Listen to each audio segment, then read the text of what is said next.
नमस्कार विद्यार्थी मित्रांनो, स्वागत आहे तुमच्या आपल्या यूट्यूब चॅनलवर। तुम्हाला माहिती आहे की राज्यसेवा परीक्षा 25 ऑगस्ट रोजी संपूर्ण राज्यभर आयोजित केली जाणार आहे। याआधी ही परीक्षा दोनदा पोस्टपोन करण्यात आलेली आहे।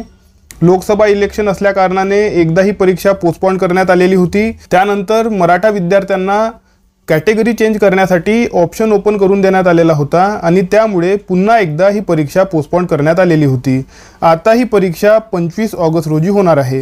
याआधी आपल्या यूट्यूब चॅनलवर एक व्हिडिओ प्रसिद्ध करण्यात आलेला होता। त्यामध्ये सांगण्यात आलेलं होतं की परीक्षा पोस्टपोन होण्याचे चान्सेस कमी आहेत। तुम्ही 25 ऑगस्ट धरूनच तुम्ही अभ्यास करायला पाहिजे। 25 ऑगस्ट परीक्षेची तारीख मानून तुम्ही अभ्यास करा आणि परीक्षा जर पोस्टपोन झाली तर त्याचे तुम्हाला काहीही नुकसान होणार नाही। अशा प्रकारे आपण एक व्हिडिओ प्रसिद्ध केलेला होता। परंतु आता बघा, परीक्षा पोस्टपोन होण्याचे चान्सेस खूप जास्त वाढलेले आहेत, कारण सर्व स्तरांवरून मागणी होऊन राहिलेली आहे। विद्यार्थी मोठ्या प्रमाणावर मागणी करून राहिलेले आहेत की परीक्षा समोर जायला पाहिजे। काही राजकीय नेते सुद्धा मागणी करून राहिलेले आहेत की परीक्षा समोर ढकला आणि MPSCचे आणि IBPSचे टीचर सुद्धा अशाच प्रकारची मागणी लावून धरून राहिलेले आहेत की दोनही परीक्षा एकाच दिवशी आल्याने विद्यार्थ्यांचं नुकसान होऊ नये म्हणून MPSCची परीक्षा समोर ढकलायला पाहिजे। अशा प्रकारची मागणी सर्व स्तरांवरून होऊन राहिलेली आहे। याच बाबत आपण आजच्या व्हिडिओमध्ये माहिती घेणार आहोत। तर आपण आजच्या व्हिडिओला सुरुवात करूया। तर बघा विद्यार्थी मित्रांनो, 25 तारखेला तुमच्या बघा परीक्षा आहे, राज्यसेवा पूर्व परीक्षा। ओके, त्याआधीच बघा 24 तारखेला UGC नेटची परीक्षा आहे। ओके, आणि UGC नेटची जी परीक्षा आहे ती प्रत्येक जिल्ह्यांमध्ये होत नाही। ज्याप्रमाणे राज्यसेवा पूर्व परीक्षा तुमच्या स्वतःच्या जिल्ह्यामध्ये होणार आहे, त्याप्रमाणे UGC नेट ही परीक्षा प्रत्येक जिल्ह्यात होत नाही, काही निवडक जिल्ह्यांमध्येची परीक्षा होत असते। अशा वेळेस 24 तारखेला विद्यार्थ्यांना ट्रॅव्हल करावं लागणार आहे, दुसऱ्या जिल्ह्यांमध्ये जाऊन परीक्षा जी आहे विद्यार्थ्यांना द्यावी लागणार आहे। अशा वेळेस त्या विद्यार्थ्याला खूप जास्त त्रास जो आहे होऊ शकतो आणि हे विद्यार्थी मागणी करून राहिलेले आहेत की परीक्षा समोर ढकलायला पाहिजे। Okay, UGC नेटवाले। त्यानंतर 26 तारखेला सुद्धा यांचा पेपर आहे। ओके, मधात फक्त एक दिवस मिळणार आहे, 25 तारीख, आणि 25 तारखेला राज्यसेवेची परीक्षा राहणार आहे। याशिवाय बघा 25 तारखेलाच IBPS क्लर्कची सुद्धा परीक्षा आहे। ओके, IBPS क्लर्कची परीक्षा सुद्धा 25 तारखेला होणार आहे। कितीतरी विद्यार्थ्यांनी IBPS क्लर्कचे फॉर्म भरलेले आहेत। त्या विद्यार्थ्यांना माहिती नव्हतं की IBPSची परीक्षा आणि राज्यसेवेची परीक्षा एकाच दिवशी येणार आहे, त्या विद्यार्थ्यांना माहिती नव्हतं। तर त्या विद्यार्थ्यांची काही चूक नाही, यामध्ये फक्त आणि फक्त आयोगाची चूक आहे, कारण आयोगाने प्रत्येक डेट चेक करून चांगल्या प्रकारे चेक करून त्यांनी डेट ठरवायला पाहिजे होती, ते त्यांनी केलं नाही। 25 तारखेला IBPSची परीक्षा आहे हे अगोदरच माहिती होतं। ओके, अगोदरच त्यांची डेट आलेली होती। केंद्रीय परीक्षा आहे आणि केंद्रीय परीक्षा समोर सुद्धा जात नसतात। तर अशा वेळेस MPSCने जेव्हा डेट डिसाईड केली तेव्हा त्यांनी प्रॉपर रिसर्च करून डेट डिसाईड करायला पाहिजे होती, परंतु अशा प्रकारे रिसर्च दिसून आलेली नाही।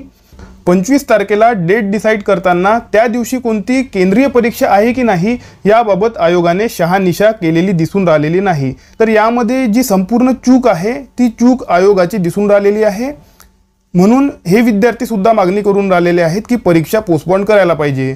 याशिवाय नेहमी बघा काही विद्यार्थी असे आहेत ज्यांच्या राज्यसेवेचा प्रॉपरली अभ्यास झालेला नसेल, एखादा विषय करायचा राहिलेला असेल, तर ते विद्यार्थी नेहमीच बघा पोस्टपोनच्या बाजूनेच बोलत असतात।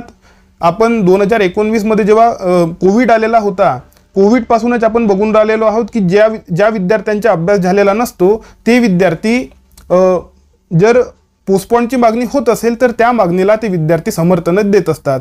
अशा वेळेस फक्त आणि फक्त ज्या विद्यार्थ्यांचा अभ्यास झालेला आहे किंवा जे ओल्ड विद्यार्थी असतील, फक्त हेच विद्यार्थी जे आहेत ते असे बोलून राहिलेले आहेत की परीक्षा जी आहे ती वेळेवर घ्यायला पाहिजे।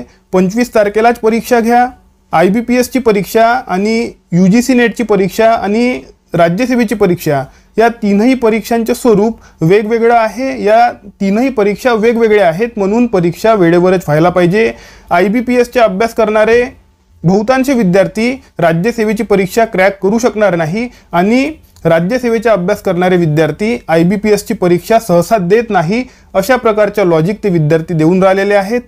म्हणून बघा विद्यार्थ्यांमध्ये सुद्धा यावर मतभेद निर्माण झालेले आहेत. तुमच्या यावर काय मत आहे हे तुम्ही मला कमेंट सेक्शनमध्ये नक्की सांगा. आता बघा परीक्षा समोर जाण्याचे चान्सेस वाढलेले असूनही परीक्षा बघा जास्त समोर जाणार नाही. परीक्षा जास्त समोर जाण्याचे चान्सेस आताही कमी आहेत, कारण आचारसंहितेच्या आधी त्यांना परीक्षा घ्यायची आहे. आचारसंहिता जर लागू झाली तर आचारसंहितेमध्ये परीक्षा घेण्याचे चान्सेस कमी असतात. लोकसभा इलेक्शनच्या वेळेस तुम्ही बघितलेलंच आहे की परीक्षा लोकसभा आचारसंहिता लागू झाल्या कारणाने पोस्टपोन करण्यात आलेली होती. तर यावेळेस अशा प्रकारची चूक आयोग करणार नाही आणि आचारसंहितेच्या आधीच परीक्षा घेण्याचे बघा आयोग प्रयत्न करणार आहे. आणि जर असे करणे शक्य नसेल, म्हणजेच आचारसंहिता लागू होण्याच्या आधी परीक्षा घेणे शक्य नसेल, डेट मिळत नसेल, तर बघा आचारसंहिता संपल्यानंतर म्हणजेच विधानसभा इलेक्शनच्या निकाल लागल्यानंतरच तुमची परीक्षा होणार. म्हणजेच बघा 2 महिनेसुद्धा परीक्षा समोर जाऊ शकते. परंतु बघा चान्सेस याचे कमी आहेत, कारण आचारसंहिता लागायला आणखी भरपूर वेळ आहे. आचारसंहितेच्या आधी तुमची परीक्षा कंडक्ट होऊन जाणार आहे. ओके, तर बघा विद्यार्थी मित्रांनो, मी तुम्हाला आताही सांगणार की 25 तारखेला तुम्ही जे आहे अभ्यास करा. परीक्षा पोस्टपोन होण्याचे चान्सेस वाढलेले असून सुद्धा जर तुम्ही 25 तारीख मानून अभ्यास केला तर तुमचा अभ्याससुद्धा लवकर होणार आहे. असे कितीतरी विद्यार्थी आहेत ज्यांनी IBPSचा फॉर्म भरलेला नाही, त्यांनी फक्त राज्यसेवेचा फॉर्म भरलेला आहे, परंतु त्यांचा अभ्यास पूर्ण झालेला नाही. तर ते विद्यार्थीसुद्धा पोस्टपोनला समर्थन देऊन राहिलेले आहेत. तर त्या विद्यार्थ्यांना माझी विनंती आहे की तुम्ही 25 तारीख मानूनच अभ्यास करा.